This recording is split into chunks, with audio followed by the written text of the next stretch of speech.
All right, so in this Helldivers 2 video, we're going to be talking about what it's like to have a max level Adjudicator. So this is one of the most revered ARs in the category because it was one of the original ones to have medium penetration, as well as it's already got a very high damage output in terms of per bullet damage. And then in general, it's just a fun gun to use. It sounds good, it feels good, it's overall pretty good. Now it does have its limitations like other ARs and other weapons in the game, which is why weapon customization is a good thing because we could fix some of those issues in theory at least.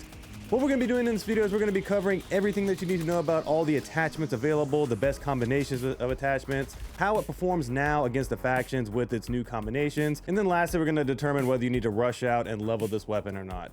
Anyways, let's talk about it. Okay, so I want to talk about the weapon before we go into all the details and talk about attachments and whatnot. So essentially, again, it is a high damage medium pen weapon, so it's already been very popular in the AR category for that reason. The overall ergonomics are fine. They're nothing crazy. They're on the lower end of about 30-ish, so it'd be nice to be able to fix that if we can. In terms of the recoil control, it does go straight up. This weapon does come with muzzle brake as its default, so the side-to-side recoil is not that bad, which is very nice. I do quite like that. In terms of ammo economy, we are sitting with a lower magazine, which is unfortunate, and the reload time is a bit slow, so overall, it'd be nice if we could find a way to improve those various elements within the weapon attachment categories. Take a look at the base stat line for the BR14 Adjudicator prior to weapon customization. The damage is 95, the capacity is 30, the fire rate is 550. The horizontal recoil is 6, the vertical recoil is 43, the ergonomics are 32, the backup magazines are 8, and the reload time is 3 seconds. We do have 3 categories of weapon attachments available to us between optics, underbarrels, and muzzles. Starting out with optics first, these do affect overall ergonomics. By default, the 2x2 bread dot is your main option. This does decrease your ergonomics by 3. If you throw on any of the reflex or holographic options, it's going to give you 3 ergonomics back. The 4x combat scope is actually going to decrease your ergonomics by 6. And then lastly, the 10x sniper scope is going to decrease your overall ergonomics by 9. For underbarrels, these actually affect overall ergonomics, recoil control, and bullet spread. By default, your main option is no underbarrel.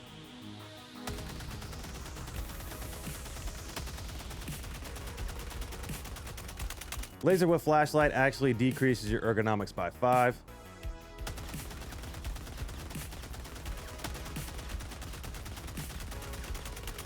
The vertical foregrip actually decreases your vertical recoil by 12 and also decreases your ergonomics by 5.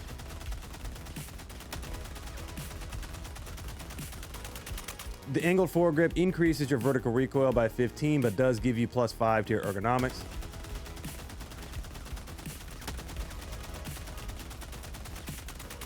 The vertical foregrip with flashlight operates very similarly to the regular vertical foregrip, except it actually decreases your ergonomics by 7 instead of 5. The laser sight angled foregrip operates very similarly to the angled foregrip, except it only increases your ergonomics by 3 instead of 5. And lastly, for muzzles, these affect overall horizontal and vertical recoil, ergonomics, and overall bullet spread. By default, the muzzle brake is your main option. It's going to decrease your horizontal recoil by 5 and also decrease your ergonomics by 5. And you can see that it does tighten up those pellets and makes it a little bit less side-to-side recoil. If you throw on the no attachment for the muzzle, it's going to give you a horizontal recoil of 12, vertical recoil of 43, and a ergonomics of 37. The flash hider actually gives you a decrease to horizontal recoil by 3, a decrease to vertical recoil by 7, and also a decrease to your ergonomics by 3. And then lastly, the compensator gives you the biggest change to vertical recoil, giving you a -18 to your vertical recoil, also giving you -5 to your ergonomics. So now that we understand the baseline stats and how these attachments affect the baseline stats, let's talk about the best combinations of attachments to give you the best benefits with the Adjudicator. Okay, so this first build we're going to be taking a look at is going to be the peak vertical recoil control. Essentially, this is going to be the hollow sight, the vertical foregrip, and the compensator for the muzzle. So we weren't able to, unfortunately, get the ergonomics down. It's not really possible with the current attachment suite that we have if we're wanting to go for maximum vertical recoil control, but we were able to at least keep it the same, which is fine overall. In terms of recoil control though, this thing is a laser. Look at that. It doesn't even move hardly at all, which is huge. I absolutely love it. Now the side to side is a little bit more there because we're not using the muzzle brake, but it's not too bad overall, and I do quite like it. The same thing when you're aiming down sight and whatnot. So overall, this is a much better weapon to control. I wasn't even pulling down or anything. It is just an absolute beast in terms of recoil control now. This next build is going to be maximizing the horizontal recoil. So if you don't really care about trying to control the vertical recoil, meaning that you feel like you're able to pull down quite a bit, you just want to get that spread the tightest possible, this is definitely going to be the build for you. So we're going to be using the hollow sights once again. We're going to be also throwing on the vertical foregrip, and then lastly the muzzle brake is going to be what breaks that down to its tightest spread.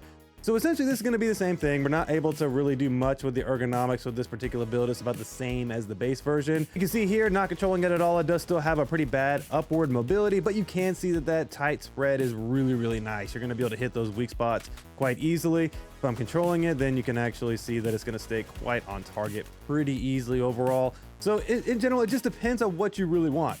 You want to maximize that vertical recoil to make sure it's not going up at all and staying on target more, or do you want to really fine tune your shots whenever you are hitting all those weak spots? Maybe you like to tap fire a little bit better, and this is going to help you keep those shots a little bit more on target. So overall, it's just kind of dependent on what you really want at the end of the day. So with those build combinations in mind, I do have some armor passives that do directly affect the performance of the Adjudicator very well, in my opinion. So the first one is obviously going to be siege ready. It's going to give you that 30% extra reload speed. You're also going to get 20% more backup magazines. Because we don't have any magazine options with this weapon, this does help greatly with at least giving you a few more magazines and also allowing you to reload a little bit faster. So that's going to give you some good benefits there. The other armor passive that's going to work extremely well with the Adjudicator is the peak physique armor passive. Essentially the reason why we want this is for the better weapon handling, and in English basically we're getting plus 30 to our ergonomics, which is huge. So that way we can focus in on really tightening up that recoil control and still getting a big boost to our ergonomics, because now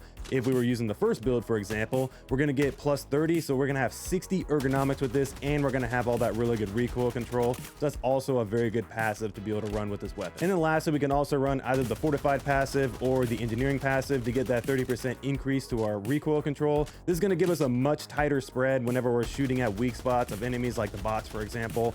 Whether you're crouched, standing, or prone, you're going to get this increase in some sort of way, which is very nice overall for better recoil control when you're facing certain units. So now that we've gone over the attachments, the best combinations of attachments, all the passives that are going to work really well with this weapon, let's talk about how it actually fares against the factions with this juiced up version. Okay, so how I like to actually test the weapons versus the factions is pretty simple. Essentially, I go into a dive and I create a mini horde mode simulation. I'm going to be pushing fights, I'm going to be allowing the enemies to call in reinforcements, and I'm going to be trying to give the weapon all the advantages it can, because I already know the weaknesses from prior to weapon customization. So I want to give it the juiced up version, meaning the best build in my opinion, and I want to give it the best passives to make it succeed in the situation. We're also going to be running supply pack to make sure that we can keep shooting the weapon without really being hindered. So overall, I'm trying to give the weapon every advantage, because I feel like that's going to be the best way to determine how well this weapon actually performs versus the faction. And then lastly, I decided to bring in the peak vertical control one, because I feel like that was the best version of this weapon, so that's the one I wanted to bring in. So against the bugs, it was actually pretty good. I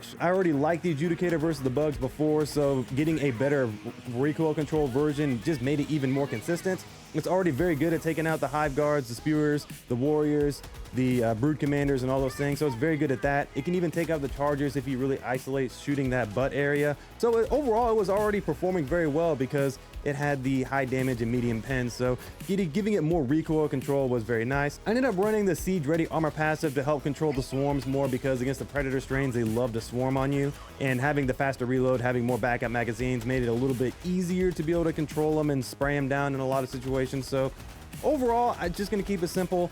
With the bugs, if you liked it before, it's going to be even more consistent than before, but it does have some ammo constraint issues because we can't really adjust those magazines. We can't really increase the overall ammo economy with this weapon outside of adding siege ready. So it's got some limitations, but overall, if you liked the Adjudicator before, if you're willing to build around it, have some good crowd control options like gas options, it's going to be actually very effective at being able to take out those beefier units on the bug front. Against the bots, it's actually even better in my opinion, because of the medium pen, high damage. It's going to be chewing through those weak spots a lot more consistently, and now that we can actually really focus in on getting that recoil control a lot tighter, it's going to be even better. So I decided to bring in the fortified passive with this because I like the passive explosive damage resistance. Plus, we can also get that recoil control, which makes it even more accurate when you're shooting at Devastator faces or Berserker faces or even the Strider enemies. So overall, it was a much more accurate beast, able to kill those enemies a lot more quickly, which I did quite enjoy. It's also very good for taking out vents on hulks and towers and all that stuff. So overall, it's pretty cut and dry. If you really liked this weapon against the bots, it's even better, especially if you throw on that better recoil control from the fortified passive. It's going to be extremely powerful because it's got such accurate aim. It's going to kill Devastators much faster. It's going to be able to kill those Strider enemies much faster. And any enemy that has a weak point is going to die much faster because you're going to hit those weak points with way more bullets and way more precision. So overall, it is a very powerful option versus the bots right now. Now, the one faction I did not like the Adjudicator on was the Illuminates. I wanted to love it. I tried hard. I tried to build around it. I tried to do my best. I tried all three options between Siege Ready, Fortified, and I even tried Peak Physique. I landed on Peak Physique as the best option because the thing about the Illuminate that is quite annoying is that you do have a little bit of a different type of swarming, meaning that it's more volume in a lot of situations. There's a lot of Boltless running around. Mixed in there's like several different types of flesh mobs, especially on level 10. You got Overseers flying around. You got Ground Overseers. And this weapon just does not do a good job at dealing with all of those elements in one. Isolated, it is very good against Overseers, so if you want to have other options to deal with the crowds, it's going to be a very good Overseer killer. It's going to do decent against the flesh mobs, kill them in about 3 magazines. It's nothing crazy. It can actually do damage to the Harvester joints if you want to be able to finish them off or something like that. And also, because of the medium pin, it can take out Stingrays as well. But in general, for the Boltless, because there's so many and because you're limited on magazines, it's not a great horde clearing tool. And again, with Peak Physique, it makes it a little bit easier because you can track targets better, such as the Stingrays, such as the Flying Overseers and things of that nature. So I did quite like that quite a bit over something like Siege Ready. Even though Siege Ready felt nice as well, I did like Peak Physique a little bit more. So in general, if you're single targeting, have other options to be able to deal with the rest of the enemies, like the Boltless, like, you know, the Harvesters and things of that nature. You just have better crowd control and horde clearing options. The Adjudicator is going to be great for being able to take out those medium units because you can actually shoot those Overseers in the face and they're going to die very quickly. So it's great for single target isolated things. But if this is going to be the main thing you're going to be using to horde clear and going to be one of your main tools, it is not very good at that. And overall, I feel like there are better options right now in the AR category to deal with things on the Illuminate side. And it's just not my favorite overall. I felt like I was trying to force it to work and it just wasn't really working overall for me. All right, so here are my final thoughts on the max level Adjudicator. So the booster recoil is very nice. I do quite like that I was able to adjust that recoil control quite a bit. Now it's much easier, more consistent in terms of the way it performs because we can get those high damage shots more on target, which is absolutely fantastic. The key flaws with this weapon are in its base stats. It already has poor ergonomics and it already has poor vertical recoil control, and you can't really fix either. You have to fix one or the other, and then the other one still kind of suffers. So that's what makes this weapon a little bit rough to use overall. I would love it if it was similar to the other ARs where we could benefit both a little bit more, but it's just the small little tiny boost you get to either one is not very enough to be able to make you want to use them. The biggest example of this is the angled foregrip. Like, you can strap on the angled foregrip, get the holographic sight on there, and put on no attachment, and you will still only be at 45 base ergonomics, which is not quite the threshold to start feeling good. I mean, it feels fine, but the recoil is completely out of control at that point. You get up to 57 vertical recoil, actually makes it worse than the base weapon. So it's just not worth it overall to like try and focus in on ergonomics. So you're better off just focusing in on recoil control, which is fine, but I would love a way to be able to just boost the base ergonomics a little bit more with this weapon, so that way I don't feel like I need to run something like Peak Physique. But I digress. That's kind of like the trade-offs with some weapons, but I feel like a lot of the other assault rifles in the category do offer some better overall utility, being able to balance the line between recoil control and also increasing your ergonomics. The other elephant in the room is magazine options. I do not think this thing needs a drum mag. First of all, it would be detrimental like crazy to the ergonomics, so I don't think it needs that. And then more importantly, I don't think every AR needs a drum mag. But it would be nice to have an extended mag or a short mag, for example, right?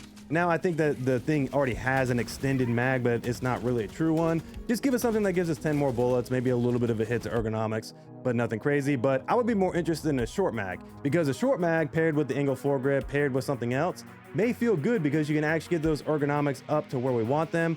So that's something I would like, is being able to have some magazine options to be able to affect that ergonomics a little bit more as well. But I digress. This weapon feels fine as is. If you like this weapon before, it's going to be even better, more consistent, give you better control over that recoil control. You can do boost to the ammo economy by running Siege Ready. You can get better recoil control with Fortified. You can also run Peak Physique to have better ergonomics. You get the best of both worlds. It's even better than it was before. It's going to be great against the bots and the bugs. Don't love it against the Illuminate, but if you like it, it's going to be even better for you. So overall, I think it's actually a good weapon to level up for that better recoil control if you like to use it. But outside of that, I don't think it's necessarily a thing you need to rush out and level up, but it is a solid weapon to level up for being able to take on some of those beefier units. But all right, that's my full thoughts on having a max level Adjudicator. Let me know what you guys think about this video down in the comments below. Let me know what weapons you guys are currently leveling up. More importantly, like and subscribe for more content similar to this. But anyways, I'll catch you guys in the next video.